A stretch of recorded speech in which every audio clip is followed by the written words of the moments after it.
Get in, get in, get in, get in.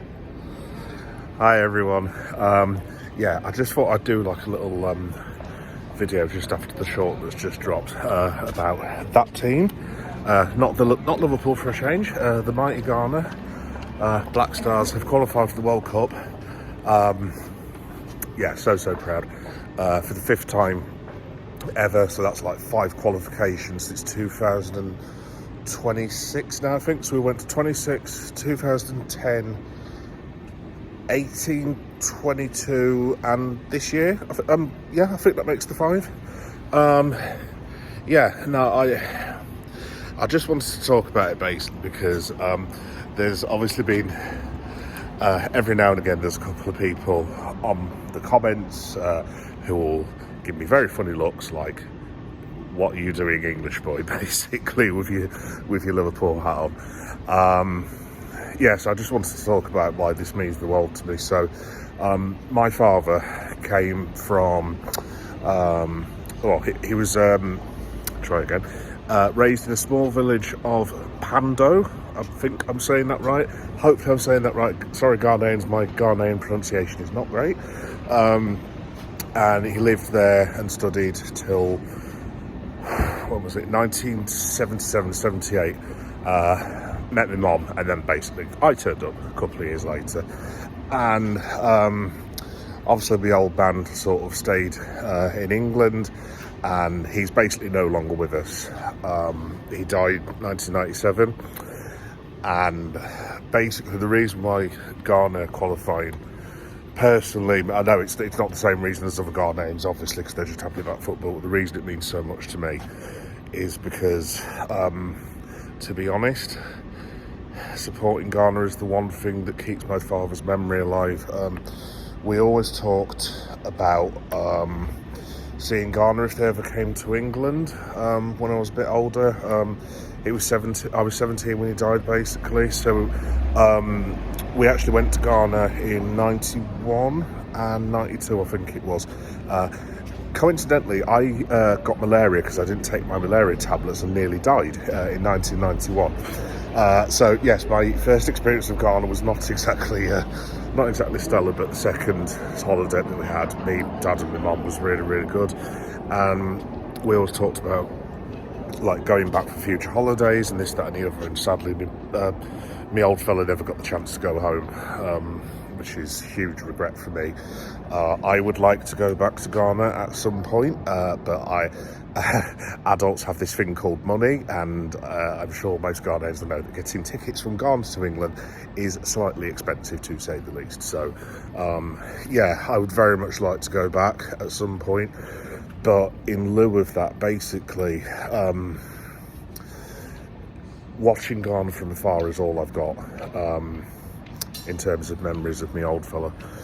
And that's just, I know I'm rambling on and going on a bit of a tangent. It probably doesn't make a lot of sense, but basically supporting the Black Stars basically keeps my father alive for me. Me and my brother, who never met his father sadly, we went to Nigeria versus Ghana. I'm not going to tell you the result, but Nigerians will know. Well, actually, we'll see if Nigerians are laughing tomorrow, shall we? Because I don't think you'll be getting to the World Cup. No, unfortunately we lost, but I saw it at the Brentford Community Stadium, and honestly, it was so good to see, like, my country, obviously second country because I am English, but I always consider myself at least a half or a quarter, whatever you want to call me, Ghanaian, because of my old fella. Like I said, I've only been in that country for about three months maximum, but I'll always consider myself half Ghanaian because of my father, just to keep his memory alive. So that's why it means the world to me. Very emotional. I just wish I'd had the chance to watch it with him, or maybe go back to Ghana one of these times whilst the World Cup was on and have a beer in Black Star Square. I don't know if there are any pubs in Black Star Square, but I've seen Ghanaians drink, so I'm fairly sure there'll be a couple of boozers, and I'm fairly sure everyone's going to be getting on it tonight in Accra, and all over the country basically. So yeah, if you're ever wondering, basically, want of a better phrase, why is this English guy with the Brummie accent supporting Ghana with his Liverpool hat on? That's the reason. Genuinely, it means the world to me that they've qualified, because basically, for want of a better phrase, it's the only link left of any description that I've got with my dad.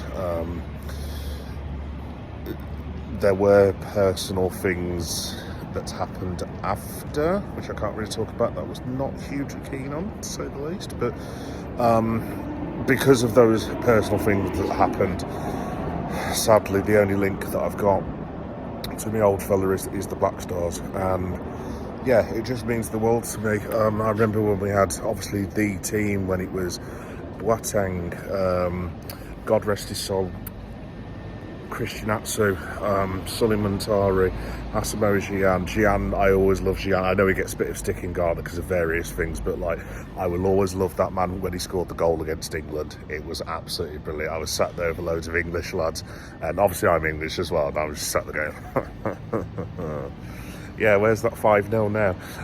But yeah, no, it was absolutely amazing. Obviously, we had him, Michael Essien, Montari. I don't know if I've just said Montari. But that team that we had for so long was so good. And then, obviously, there was a good 2 or 3 years. I mean, Ghana didn't even make the African Nations Cup, which is outrageous with the squad they've got. They're not actually going to the African Nations. So, that's a bit of a shame. And that should not be happening with the squad that Ghana have got. But like, they've rebounded, to be fair to Mr. Addo. I know he gets a lot of criticism in Ghana, but he's got the boys to the World Cup finals. I mean, what else can you ask the fellas to do at the end of the day? I mean, he's done the job that he's been required to. I mean, whether the Ghanaian Football Association, because I have heard rumblings, because obviously I follow quite a bit on Ghana, that they might be thinking about bringing in a temporary coach. I mean, maybe they'll do it in England and get a Tuchel. Maybe that's what they're going to go. They're going to try and get someone who's an experienced coach who's managed at the highest level just for 6 months, maybe. Like, I don't know. But the one thing I would say about Ghana, I'm not suggesting we're going to win the World Cup or anything, because that is not going to happen. But if you look at the quality that we've got now, especially the two up front, and I do mean the two, Semenyo and Mohamed Kudus, I mean, I know I'm biased because I'm half Ghanaian, but honestly, those two lads could play for, I think they could play potentially for any football team in the world. They are that good. And obviously, Mr. Ayew, Captain Fantastic, stepped it up. Fawatu, whose name I can never pronounce, and I've probably just butchered yet again. Obviously, there's the whole Thomas Partey thing, which is not cool, but I don't know how to speak about that, to be completely honest. I have my feelings on Thomas Partey playing for Ghana, as a lot of Ghanaians will also do as well. But yeah, we've got a lot of really good players. So how far can Ghana go? Look, they ain't going to be winning it. They ain't going to get to the semi-finals. But I tell you what, if they get a decent group draw, and that's going to be the kiss of death now, I can guarantee, now I've just said that, we will end up with France, Brazil and Germany or something stupid like that. But if they can get, I don't know, I don't even know if these teams have qualified, but if they can get like I don't know, Iceland, Macedonia, and who probably I haven't even qualified, I would have thought, and maybe a France, like a big team. I mean, I reckon they've got a very good chance of getting into the is it 16 or is it this stupid 64 that we've got now? I can't quite remember, but I reckon Ghana can get out of the group stages given a good draw, and then if they can get a decent draw in the second round, like someone who's good but not amazing, like a Sweden or something like that. I don't know, disrespect to Sweden, but obviously they're not at the highest level. Who knows, maybe they can do something this year. But yeah, I just wanted to say that's the reason I support Ghana. If any of subscribers are wondering, because I know it's a little bit weird, because like, I don't sound Ghanaian at all, but basically it's all to do with my old fella, and I miss him every day, and this is a way of me keeping in touch with him, basically, and I'm sure he'd be really proud. Dad, if you're up there, I love you, and your country's got to the World Cup finals again, so yeah, I will be roaring them on with my brother and with my mum next summer, whatever time it is. And yeah, just congratulations to the Black Stars. Everyone in Ghana, have a great night tonight. Love you all, and yeah, up the Black Stars. We got to the World Cup. Cheers, Dad. Love you.